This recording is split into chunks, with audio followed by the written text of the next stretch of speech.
You're looking really cool. Because the weather is also pretty cool out here. So what is your work about? I have no separation as to what's my life, what's my work. Profoundness of experience and impactfulness of your activity, this is all there is. That's why inner engineering, and that's my life, inner engineering. Sadhguru, when did you suffer the last time? But I've never really had any personal suffering.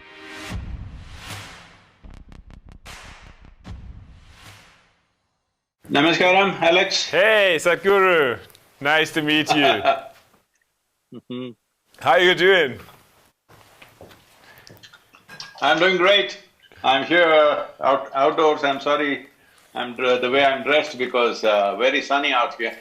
Yeah, you're looking really cool, to be honest. Because the weather is also pretty cool out here. Yeah, you're at the Grand Canyon, right? Yes, just outside the national park at the Grand Canyon. To be honest, it's not so often for me to talk to a guru. When I'm thinking about a guru, I'm thinking somebody being in India, being in a temple, and now there's a guru in front of me sitting at the Grand Canyon in California doing a motorbike tour and wearing really fancy sunglasses. What kind of guru are you? No, just the shape of the sun. Nothing fancy about it. The sun is round, so I thought best to wear something round to protect myself. Very sunny out here. So, your entire life you have an amazing impact on people. Today, many people following your ideas about leadership, about self-development, about coaching. So, what is your work about? What's my work about? I think it's better you reframe that question as what is your life about? Because I have no separation as to what's my life, what's my work, what is my this and that, I just have life. So have you and so have everybody. You don't have anything other than your life. The only thing that you have is life, rest is all imagination. Right now, because a few things are collapsing, because of the pandemic, people are thinking their life is going away. Unfortunately, a million people have lost their life, that's a different matter. People have lost their dear ones, that's a different matter. Rest is all our making. The only thing we have is life. So how to make this life happen at its peak, every moment? Everybody has known some peaks. People have known peaks of happiness, joy, competence, ecstasy, compassion, love. Everybody has experienced this at some point. But the problem is sustainability, they are not able to sustain it. They hold those moments as cherished moments as if rest of the time they are not capable of it. This has happened simply… See, suppose because you're German I'm saying this, suppose you guys… you're making good cars, let me acknowledge you, I'm also driving one. Even my motorcycle is German right now. So, you're making good machines. Suppose you make a motorcycle or a car which starts only once a month it starts, rest of the time you can't start it. You will junk it or no? So right now people are like this, once in a way they are in their peak, rest of the time they are down, simply because they have not engineered themselves properly. So, my work and my life is about helping people to engineer themselves so that they are at the peak of their experience. Because when it comes to life, there are only two things, what you call as my life.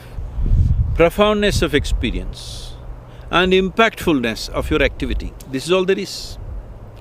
Without profoundness of experience, impactfulness of activity is hugely crippled.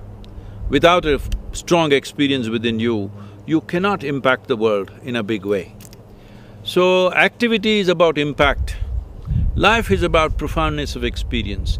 People may think, no, that's not what I want money, I want family, I want love, I want children, I want wife, I want husband.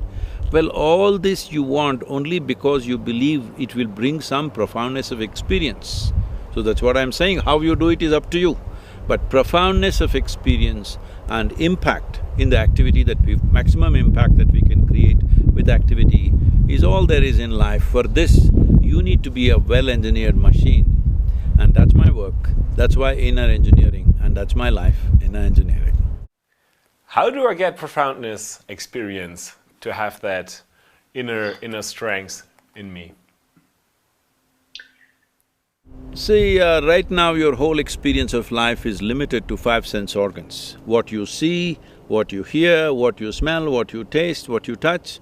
From this you have gathered data. From that data, you're thinking things up. Right now, from where you come in Europe, too much significance has been given to human thought. In the yogic culture, we don't give any significance to your thought, but we are very, very interested in the quality of your attention. Because human attention is the most important thing. It is human attention which opens up doors.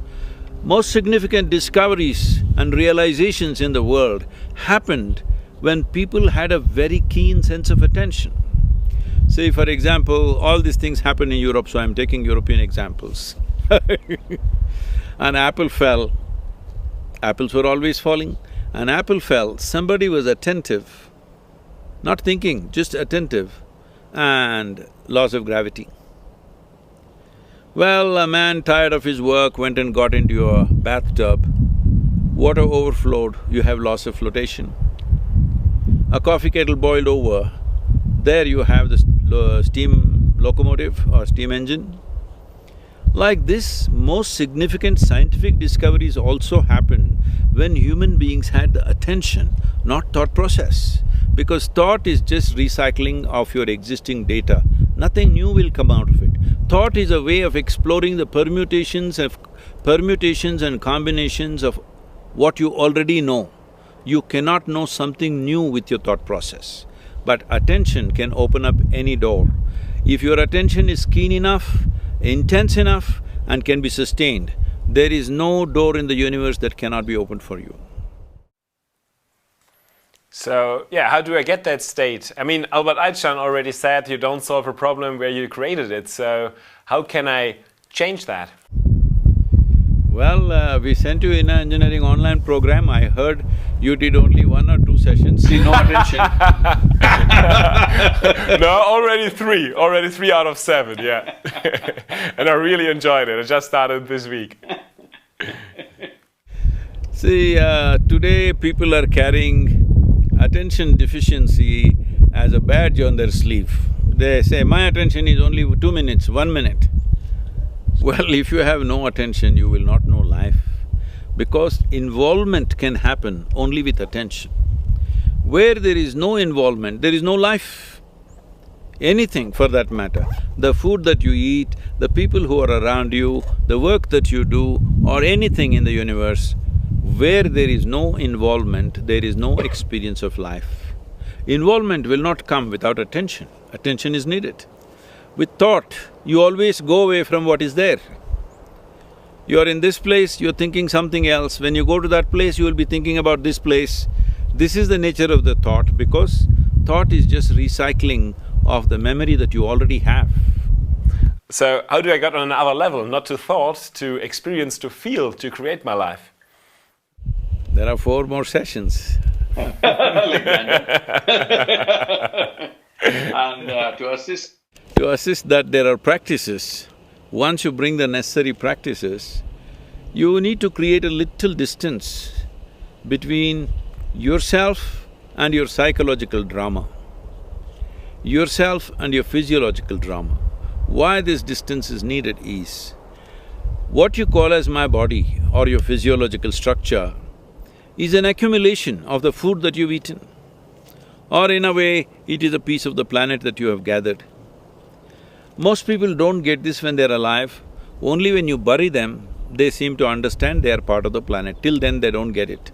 But actually, you're just a piece of the planet. It's a food that you've eaten here. So it's an accumulation. What you accumulate can never be you, it can only be yours. So this body belongs to you, but it's not you. But that's not how you experience it right now. You experience it as myself. Similarly, all the content that you have in your mind is also accumulated over a period of time.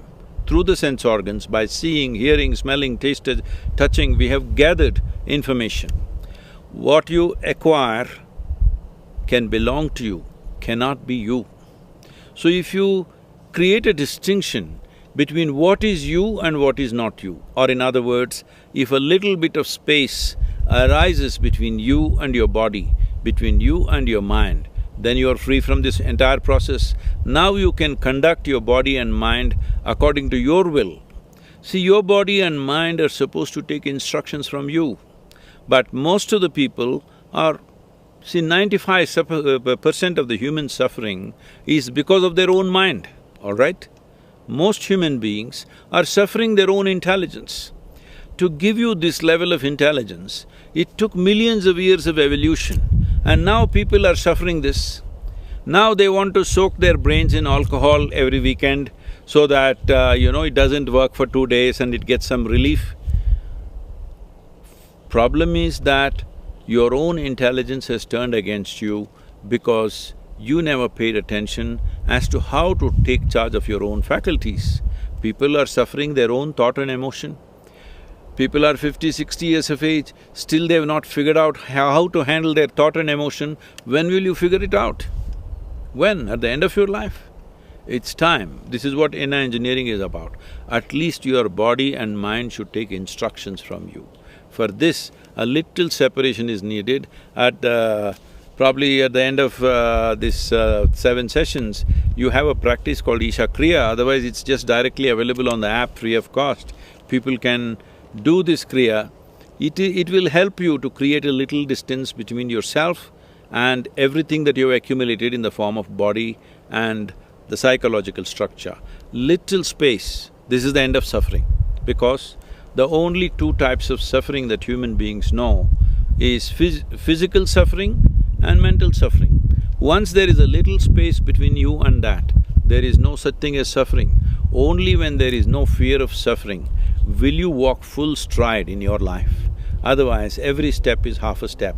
I feel this fear of suffering has crippled human genius, has crippled human competence, has crippled variety of possibilities that human beings could be, simply because always the question is, what will happen to me, what will happen to me? What will happen to me means what? Will I end up suffering? That's what it is about. Yeah, it sounds too easy to overcome yourself and to understand that you are more than your own body, and that this helps to stop suffering. Can you give us more details? Why is it so important to understand that, and what does it really mean in this, that you really are more than your body? What are we at the end of the day when we are more than our bodies? So this is crazy. Now you are asking me what you are. Now this is a big problem. See, if you don't know what you are, whatever you do will be wrong, isn't it? See, for example, right now, you're using technology. I don't know whether you do it yourself or somebody else is doing it for you. Let's say the camera which is sitting in front of you. Somebody knows how to handle that. How do they know how to handle it? Because they know how it works, what is the engineering behind it, what it is, so they know how to use it. Because of that, you and me are talking efficiently. Suppose that person who handles your camera doesn't know what is what and he handles it, it not only will not work, above all, in 3 days it will be ruined. This is what is happening to human beings. They're just ruining themselves because they don't understand the fundamental mechanics of what this human mechanism is. Without knowing what this is, if you try to deal with such a sophisticated machine, do you agree with me? This human mechanism is the most sophisticated and complex technology on the planet. So when you are given such a thing, you must at least read the user's manual, isn't it? So what we are calling as inner engineering is a kind of a user's manual, how to deal with this. If you know how to operate this, this is the most fantastic machine. Human intelligence should be a solution for everything. But human intelligence has become the biggest problem. What people are suffering, see, if I'm with you, Alex, and I'm suffering, I can say I'm suffering because of you. Always people are doing this to each other.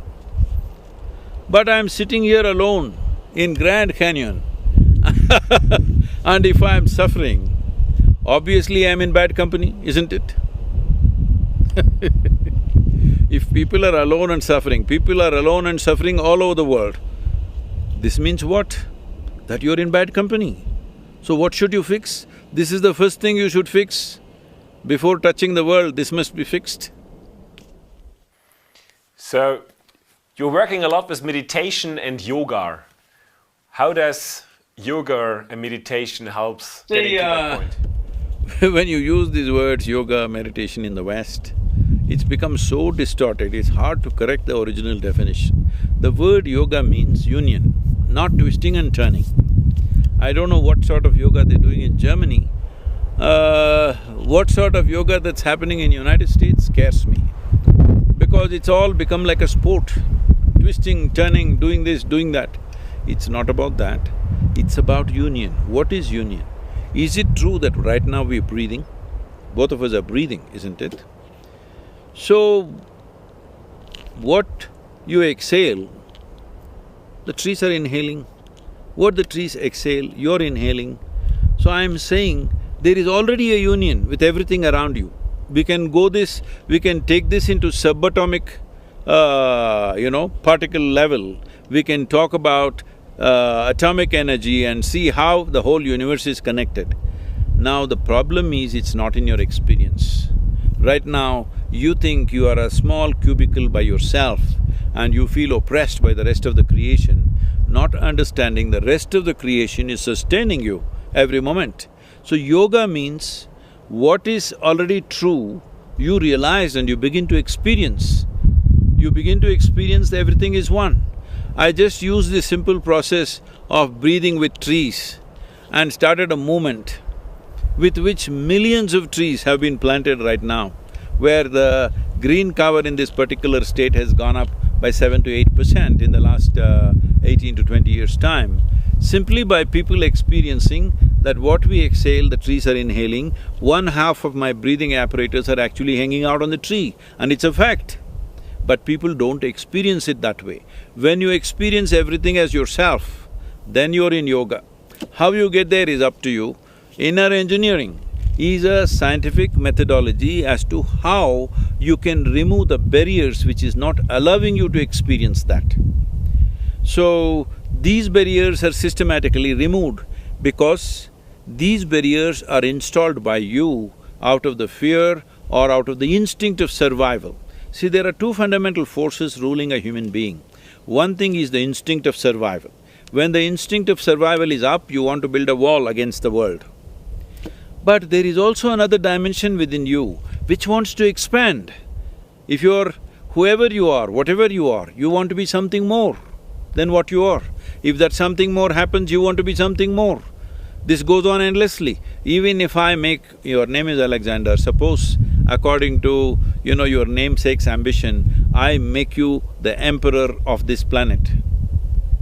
Will you be fulfilled or will you look at the moon and the sun and the stars and the galaxies? You will look at it, isn't it? So, you have a longing. This is not installed by anybody, instilled by anybody.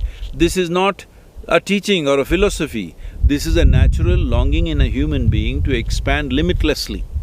If you want to expand limitlessly, can you do it physically? If you try to do it physically, you will end up as a disaster like Alexander the Great, because half the world conquered, a miserable man, and in the end, an Indian mosquito kills him, all right? That too a female mosquito kills him because trying to physically expand will lead to a disaster. So once you understand your expansion or your desire is not about something more, it's about all. It is just that it's coming in installments in your mind.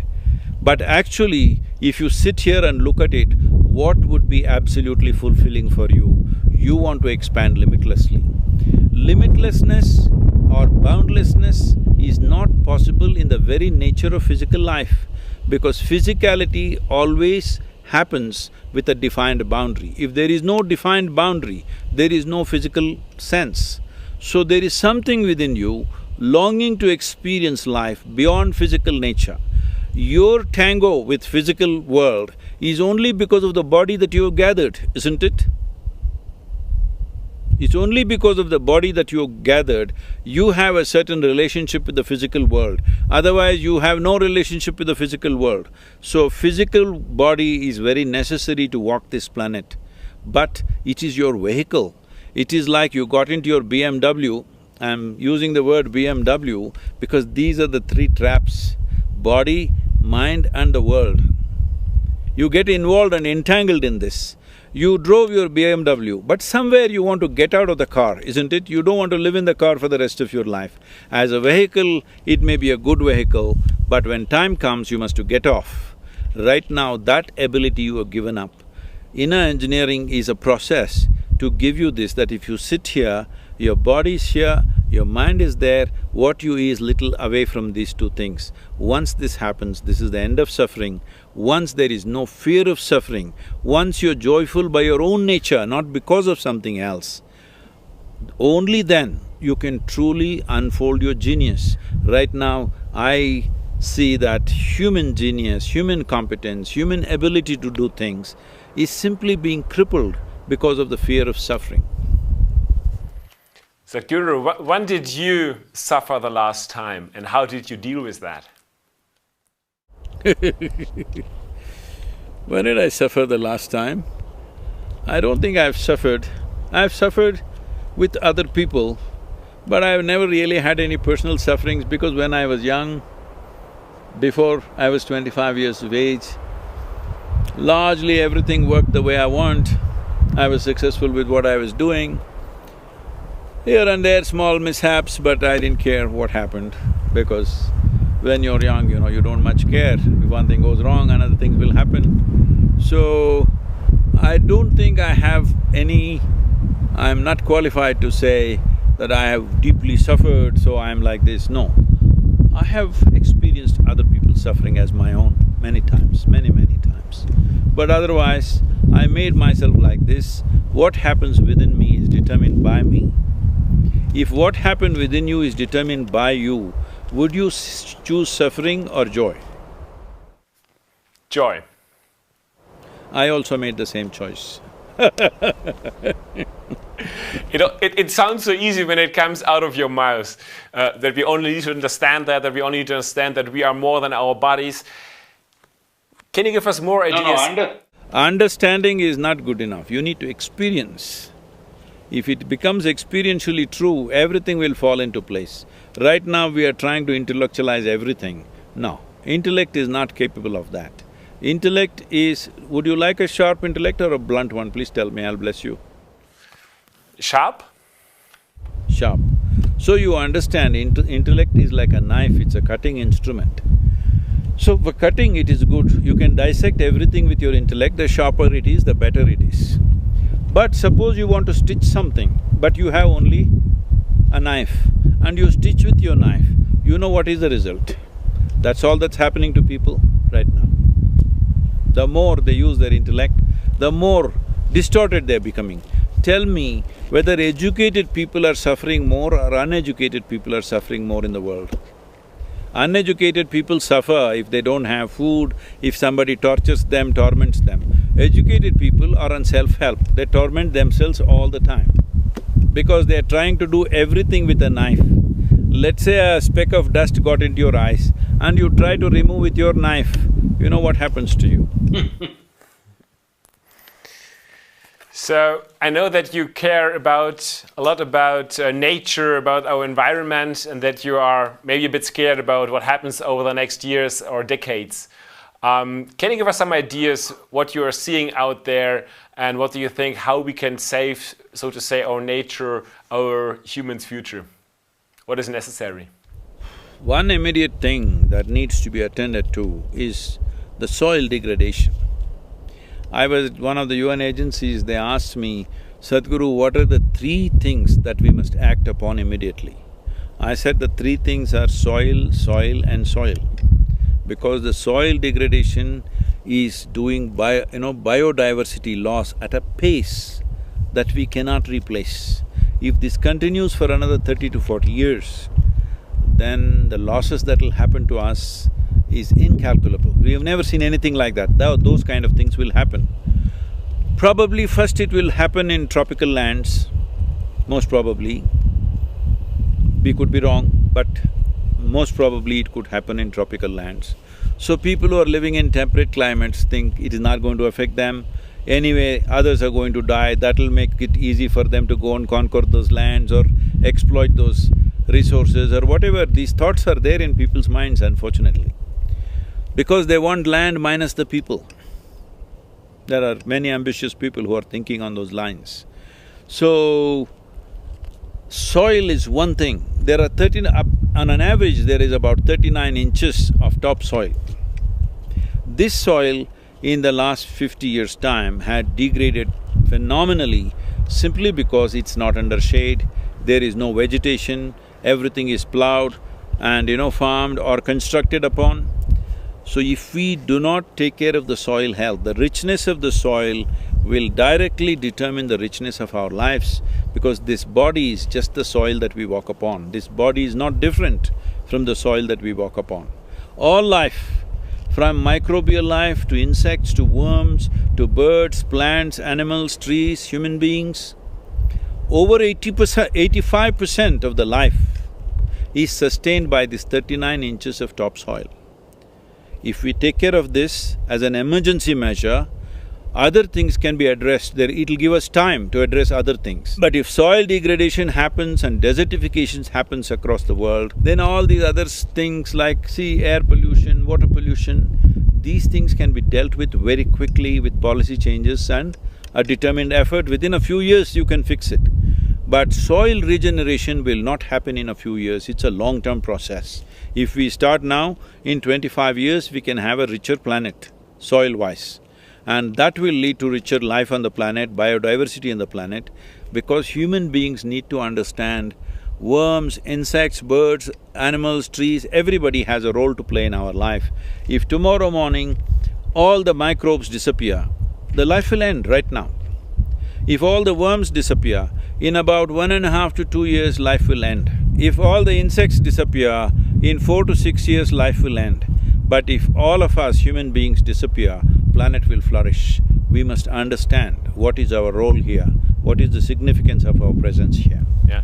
I expected an answer on consciousness from you. See, human consciousness is very important if you want to fix any of these things. This is not going to happen without this. As a part of this, we've started a movement called Conscious Planet. All of you who are in this leadership process must join this thing. We want you to own this movement, because this is not my individual movement or not my organization's movement. This has to be owned by everybody. The idea is to make at least 60% of the voting population in the world conscious as to what are the 5 things that must happen in their countries, what are the 2-3 things that should never happen in their countries. We are working on this. We are trying to bring in all the world's political parties in the democratic countries to be part of it, to make sure in every nation, on the election manifestos of every political party, at least the number 2 item must always be ecology. If this happens, then policies will change, budgets will come in, government machinery will fall behind it, only then there's a real solution. Otherwise, you and me can talk as much as we want. Without government machinery, budgets and policy changes happening, there's no real change. For these difficult COVID times, you started an initiative. You already talked about your inner engineering course, and I promise you I will do the last 4 chapters as well. And you have a free offer for… You must do a practice called Isha Kriya, which is available on the app itself, free for everybody. You and your friends should do this, because this will give you a little space between you and your mind, so that your physiological and psychological dimensions of life will come under your control. It's very, very important to do that.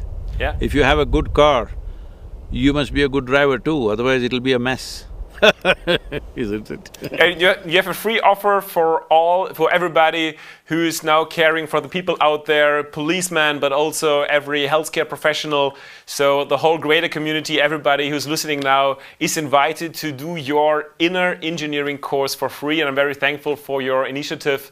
And everybody who's not a COVID warrior but interested in it as well, you have a special offer right now, which is 50% off, and I really can recommend it.